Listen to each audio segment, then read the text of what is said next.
Les quorums étant atteints, les 14 députés présents à l'hémicycle peuvent siéger et prendre des décisions qui entrent dans leurs attributions. 3 points à l'ordre du jour sont alors adoptés par les élus du peuple, parmi lesquels la remise officielle du programme du gouvernement provincial du Lualaba pour les 5 prochaines années, chose qui suscite des réactions des députés provinciaux vu les imperfections que présentent ces documents. D'abord, c'est le président Louis Kamwini qui relève quelques failles. Lorsque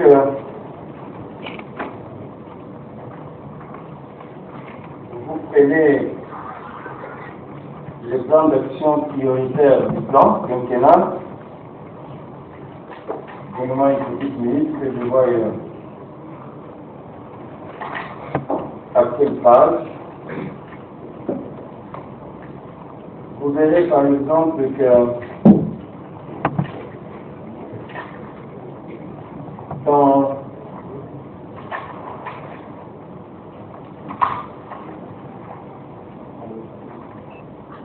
sur l'ensemble des territoires, des 5 territoires de la province, il y a des tronçons de routes qui sont énumérés. Voilà.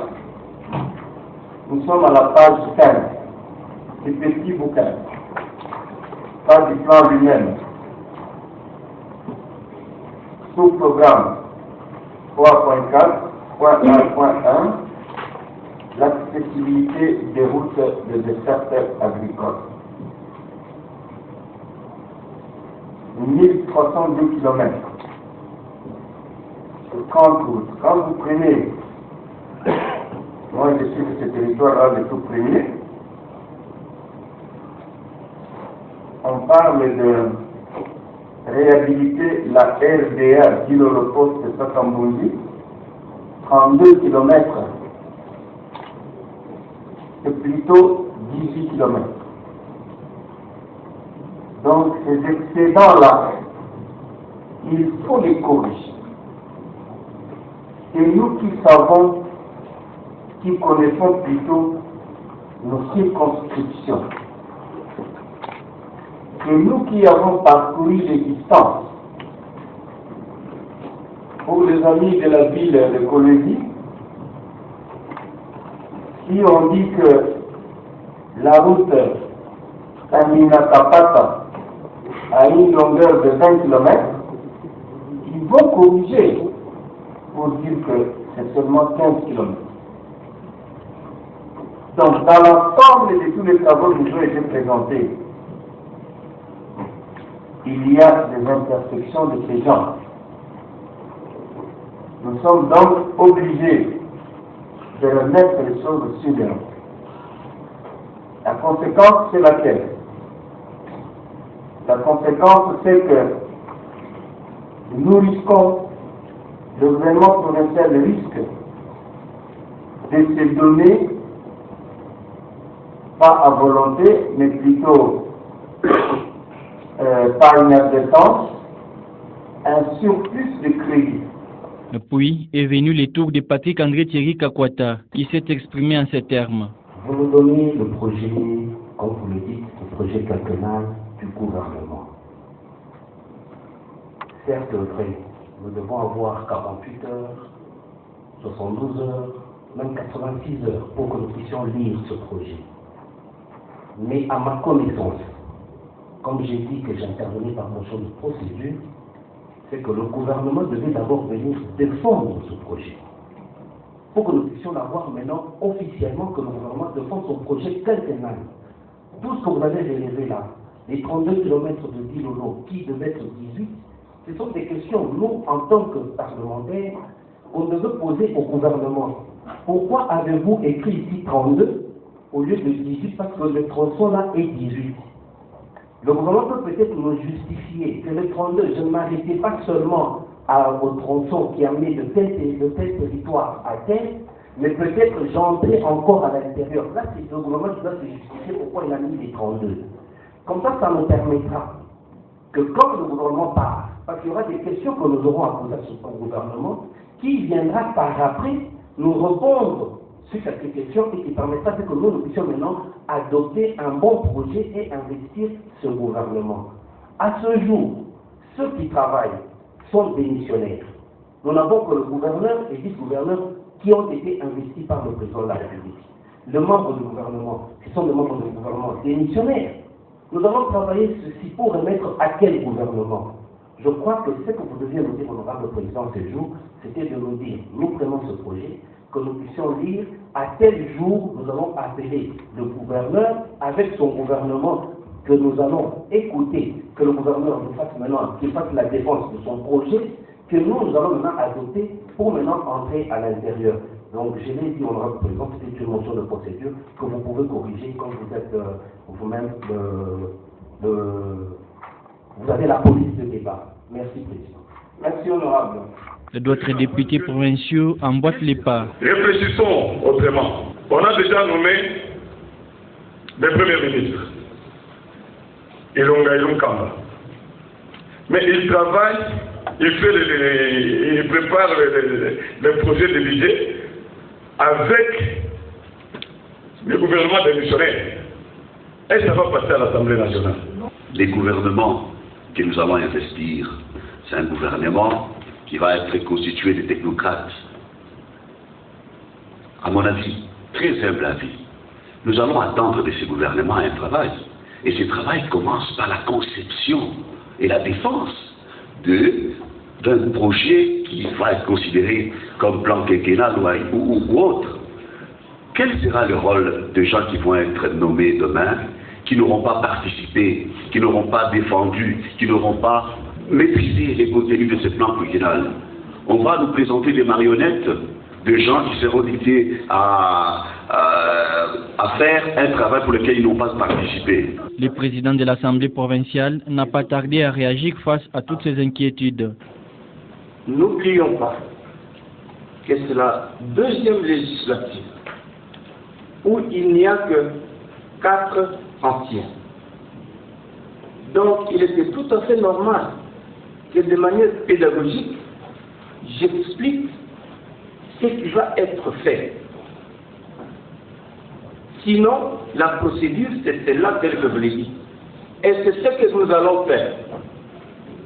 Quand je dis ici que ce sont des lectures individuelles, c'est en fonction justement de cette procédure-là. Parce que vous ne savez pas quand nous allons appeler le gouverneur. Et si le gouvernement sortait aujourd'hui que nous appelions lundi, nous devons gagner du temps. C'est cela qu'on aura fait. Je ne pense pas qu'il y ait de grandes différences. Malgré ces explications, les députés Kakwata réclament de nouveau la parole avec insistance. Après l'accord du numéro 1 des élus Lualabé, il essaie de revenir sur ses inquiétudes. Et juste pour que nous puissions éclairer la long terme et que nous puissions comprendre et marcher ensemble avec vous. Parce que d'autant plus, c'est vous qui êtes le numéro 1 de l'Assemblée provinciale et nous devons marcher ensemble avec vous et vous aider à ce que nous puissions faire un bon travail.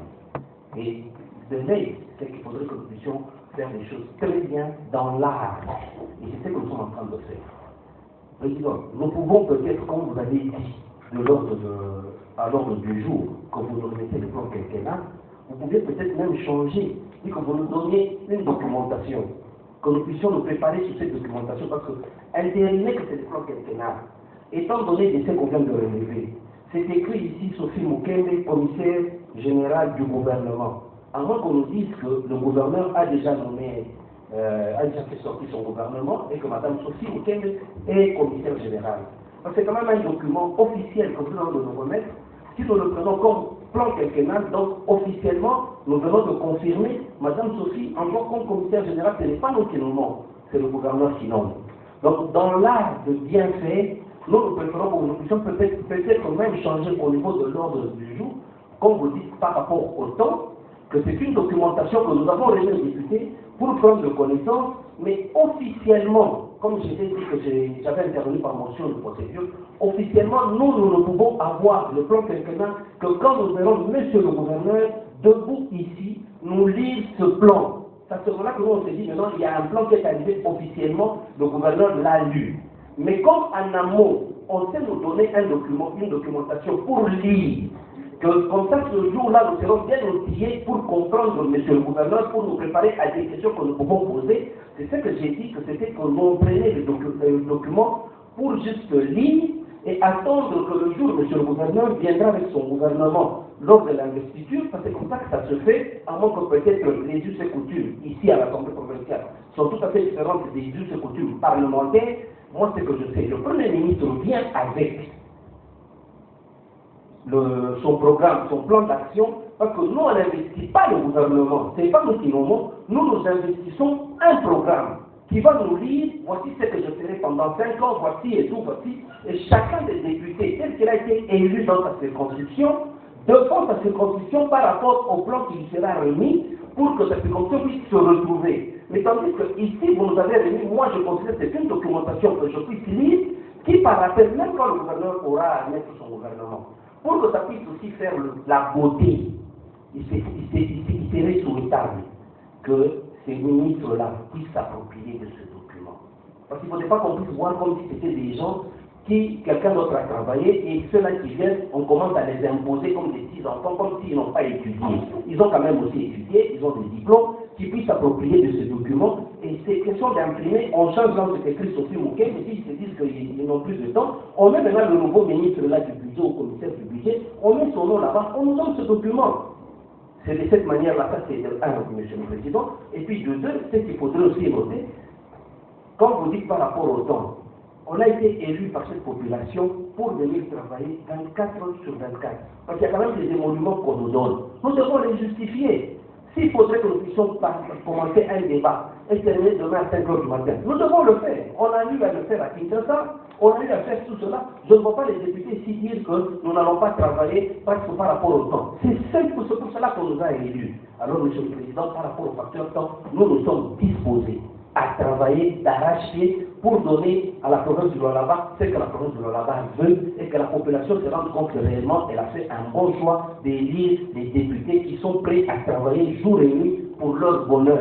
Et nous voulons que le Lualaba puisse décoller. Nous voulons que notre province puisse être fière et que la population fière de nous, les députés. Encore vous aussi, monsieur le Président, vous êtes là-dedans et d'ailleurs ça sera pour vous, votre bénéfice, en tant que président, que vous avez bien mené une assemblée, et une assemblée digne, qui fait un travail tel qu'il se doit. C'est votre honneur, monsieur le Président, que vous serez félicité sur toute la République. J'ai dit.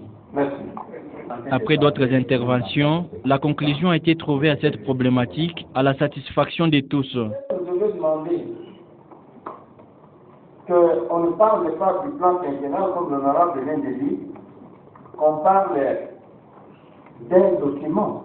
Un document de travail. Bon, parlons de document de travail. Mais c'est autres que je veux demander de faire. Lisons-le. En attendant maintenant le véritable plan quinquennal. On est d'accord avec ça? Oui. Merci beaucoup. Il s'est dénoté que plusieurs personnalités du Lualaba ont pris part à cette plénière ouverte au public.